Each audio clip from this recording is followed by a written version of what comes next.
আমি আরো ধন্যবাদ জানাই বিএনপিকে আমাকে মনোনয়ন না দেবার জন্যে।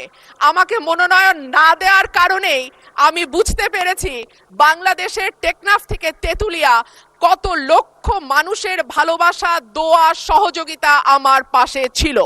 একটা দলীয় গণ্ডির মধ্যে থেকে নির্বাচন করলে এইটা বুঝবার সৌভাগ্য আমার হতো না।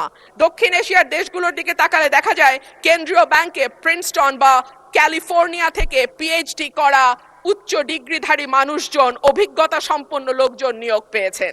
অন্যদিকে বাংলাদেশে নতুন সরকার গঠনের পর যিনি নিয়োগ পেয়েছেন তিনি হলেন বিএনপির নির্বাচন পরিচালনা কমিটির সদস্য এবং একজন সোয়েটার ফ্যাক্টরির এমডি। মাননীয় স্পিকার, একই ঘটনা আমরা বিশ্ববিদ্যালয়ের উপাচার্য নিয়োগের ক্ষেত্রেও দেখেছি।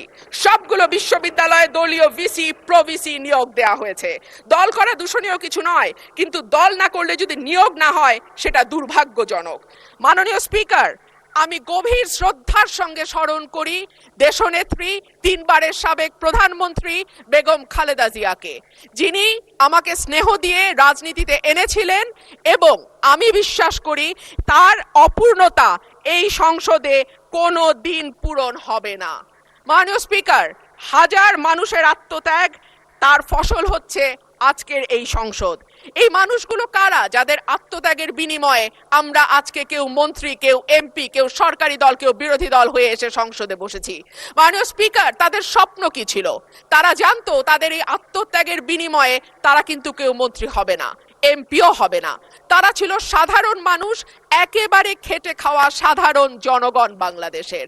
তারা একটা স্বপ্ন দেখেছিল, একটা নতুন বাংলাদেশ তৈরির স্বপ্ন, একটা নতুন রাজনীতি নির্মাণের স্বপ্ন, একটা নতুন চিন্তার জন্ম দেওয়ার স্বপ্ন, এবং সর্বোপরি সকলের জন্য যেই ভীষণ রকম বৈষম্য আমরা দেখেছি গত কয়েক বছর, সেখান থেকে মুক্ত হয়ে সকলকে নিয়ে, সকলকে একসাথে করে একটা বাংলাদেশের স্বপ্ন। সেই সকল মানুষের কাছে আমি এবং আমি বিশ্বাস করি আমার সহকর্মী এই সংসদ সদস্যরা সকলেই কৃতজ্ঞ। স্পিকার, শহীদদের যে প্রত্যাশা নিয়ে গণ অভ্যুত্থান, সেই প্রত্যাশা কিন্তু বায়বীয় বা অলীক কোনো বিষয় ছিল না। এখনো যদি আমরা দেয়ালে দেয়ালে তাকাই, আমরা দেখব তারা তাদের স্বপ্নের কথা দেয়ালে লিখে গেছে। উই ওয়ান্ট জাস্টিস, কিংবা দেশটা কারো বাপের না, তুমি কে আমি কে, বিকল্প বিকল্প। আসছে ফাগুন, আমরা হব দ্বিগুণ। ষোড়ো মহাজন, আমরা অনেকজন। Change the rules, be a voice not echo. দিনে নাটক, রাতে আটক, নাটক কম করো প্রিয়। হামাক ব্যাটাক মারলু কেন? এমন হাজার প্রশ্ন, লক্ষ জিজ্ঞাসা। এই লড়াইটা কেবল একটা সরকার পরিবর্তনের লড়াই ছিল না মাননীয় স্পিকার।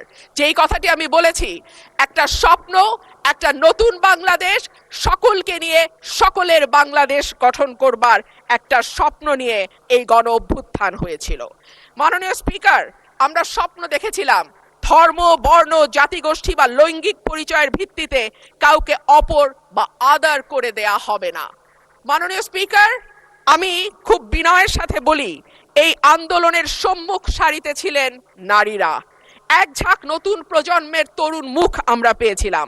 সেই নারীরা এক বছর পার না হতেই হারিয়ে গেলেন কেন? 7 জন নারী সাংসদের এই সংসদে, সেই প্রশ্নটা আমি আপনাদের কাছেই রেখে যাচ্ছি।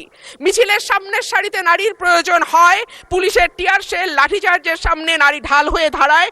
অস্থির সময় নারীর সাহায্য ছাড়া পার হওয়া যায় না, আর সবকিছু যখন ঠিক হয় তখন নারী হয়ে যায় ট্রোলের বস্তু। নারীর পোশাক, নারীর চেহারা, নারীর কথা, নারীর হাসি, সবকিছুই তখন হাসির খোরাকে পরিণত হয়। মাননীয় স্পিকার, আমি আপনার মাধ্যমে আজকে সংসদে আরেকটি কথা বলে যাই। 52% মানুষকে পেছনে ফেলে নতুন বাংলাদেশ রচনার কোনো চিন্তা যদি কেউ করে থাকে, সেটা কখনো সম্ভব না, কোনো দিন সম্ভব না। মাননীয় স্পিকার, রাষ্ট্রপতি ভাষণের 5 নম্বর প্যারায় বলা হয়েছে, বিবিএস এর চূড়ান্ত হিসাব অনুযায়ী জিডিপি প্রবৃদ্ধির হার 3.49%। প্রবৃদ্ধি হচ্ছে, উৎপাদন বাড়ছে, কিন্তু সেই অনুপাতে কর্মসংস্থান সৃষ্টি হচ্ছে না। বরং উৎপাদন ও সেবা খাতগুলোকে অর্থনীতির মূল চালিকা শক্তি হিসেবে ধরা হয়, সেই 2 খাতেই কর্মসংস্থান চলছে। একে চাকরিবিহীন প্রবৃদ্ধি বলে, যা দীর্ঘমেয়াদে অর্থনীতির স্থিতিশীলতা, অন্তর্ভুক্তিমূলক প্রবৃদ্ধির জন্য একটি বড় ঝুঁকি। দেশে শিক্ষিত বেকারের সংখ্যা বাড়ছে, অন্যদিকে দক্ষতার অভাব এবং ভাষাগত দুর্বলতার কারণে বড় বড় প্রতিষ্ঠানগুলো বাধ্য হচ্ছে অন্য লোক নিয়োগ দিতে, অর্থাৎ কর্মমুখী শিক্ষা দিয়ে চাকরির জন্য প্রস্তুত করতে আমরা ব্যর্থ হচ্ছি। মাধ্যমিকের নিচে শিক্ষাগত যোগ্যতা থাকা ব্যক্তিদের বেকারত্বের হার যেখানে 3.01%, সেখানে উচ্চ ডিগ্রিধারীদের ক্ষেত্রে এটি 8.7%। ভাষণের 6 নম্বর প্যারায় মূল্যস্ফীতির কথা বলা আছে। বিবিএস এর সর্বশেষ হিসাব অনুযায়ী চলতি বছরের ফেব্রুয়ারি মাসে দেশের খাদ্য মূল্যস্ফীতি দাঁড়িয়েছে 9.30%, যা গত 13 মাসের মধ্যে সর্বোচ্চ। উচ্চ খাদ্য মূল্যস্ফীতির কারণে বিশ্ব ব্যাংকের ঝুঁকিপূর্ণ দেশগুলোর লাল তালিকায় অলরেডি বাংলাদেশের নাম গেছে। এর সরাসরি প্রভাব পড়ে নিম্নবিত্ত এবং মধ্যবিত্ত মানুষের ওপর, যাদের মোট আয়ের 2/3 থেকে অর্ধেক পর্যন্ত খাবার কিনতেই চলে যায়। ক্রমাগত মূল্যস্ফীতি দারিদ্র্য বাড়ায়, পুষ্টিহীনতা তৈরি করে এবং আগামী প্রজন্মের মেধা বিকাশে সরাসরি প্রভাব রাখে। মাননীয় স্পিকার, প্যারা 7-এ রাষ্ট্রপতি 19 ফেব্রুয়ারি পর্যন্ত বৈদেশিক মুদ্রার যে রিজার্ভ সেটা দাঁড়িয়েছে $34.78 বিলিয়ন বলে ঘোষণা করেছেন। এই বৈদেশিক মুদ্রা আয়ের প্রধান খাত হলো পোশাক রপ্তানি। এরপর আছে প্রায় 1 কোটি প্রবাসীর পাঠানো রেমিটেন্স, বৈদেশিক ঋণ, ফরেন ডিরেক্ট ইনভেস্টমেন্ট বা এফডিআই, বৈদেশিক অনুদান ইত্যাদি। একক শিল্প হিসেবে তৈরি পোশাক খাতের উপর অতিরিক্ত নির্ভরতা, বৈদেশিক ঋণ বেড়ে $113.51 বিলিয়ন হওয়া, এফডিআই এর ক্রমাবনমন ইত্যাদিকে মোকাবেলা করতে হলে রফতানি পণ্যের বহুমুখীকরণ, বিনিয়োগ বান্ধব পরিবেশ তৈরি, বিদেশে দক্ষ শ্রমশক্তি প্রেরণের কোনো বিকল্প নাই। সম্প্রতি সিপিডির সম্মানীয় ফেলো প্রফেসর মোস্তাফিজুর রহমান বলেন, ভবিষ্যতে ঋণ পরিশোধের চাপ আরো বাড়বে, তাই এখন থেকেই আয় বাড়ানোর দিকে নজর দিতে হবে। রপ্তানি ও প্রবাসী আয়ের প্রবাহ শক্ত না হলে এই চাপ সামাল দেয়া সত্যিই কঠিন। পাশাপাশি হুন্ডি ও অর্থ পাচার বন্ধে কঠোর ব্যবস্থা নেওয়ার কথা বলা হয়েছে। গত 15 বছরে দেশ থেকে যে বিপুল পরিমাণ টাকা পাচার হয়েছে, যার পরিমাণ কেন্দ্রীয় ব্যাংকের হিসাব মতে $23,400 কোটি, সেটি ফেরত আনা না গেলে কিংবা ব্যাংক খাতে থাকা 6 লক্ষ কোটি টাকার খেলাপি ঋণের পরিমাণ কমিয়ে আনা না গেলে অর্থনীতির পুনরুদ্ধারের কোনো পরিকল্পনাই কাজে আসবে না।